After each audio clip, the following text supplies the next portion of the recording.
G'day, I'm Troy Dean from Video User Manuals and WP Elevation, and this is the 101 Ways to Elevate Yourself and Demand Higher Fees, a practical guide for WordPress consultants to start attracting better quality clients, work on better, more interesting projects, and get paid better fees. Now, let's go elevate.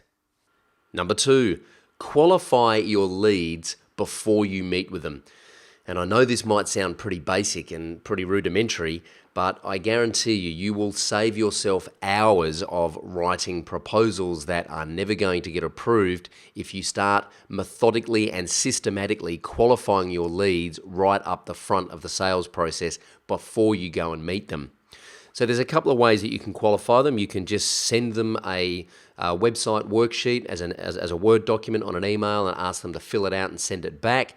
Or you can use something like Woofu to set up a web form and ask them a series of questions.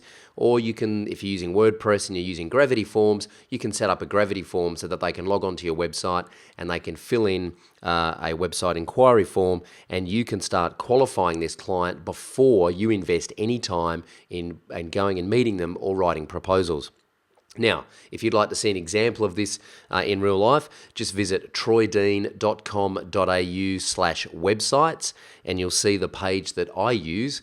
And this is the page that when anyone pops their head up and says, hey, I want to talk to you about a new website, I say, great. The first thing you need to do is go to troydean.com.au websites and tell me a little bit about your business so that I can see if we're a good fit for each other. That saves me a ton of time driving all over town, meeting with prospects who haven't really thought about their business model or their project. And it also allows me to then start picking and choosing the types of clients that I want to work with based on some criteria. And in the next episode of this podcast, I'll start telling you, what kinds of questions you need to be asking and what kind of criteria you can start putting together to make sure you qualify those leads instead of doing the initial client meeting. So until then, go elevate. Make sure you subscribe to the 101 Ways podcast in the iTunes store. Just search for 101 Ways to Elevate, or visit us at wp101ways.com and download the free 101 Ways ebook.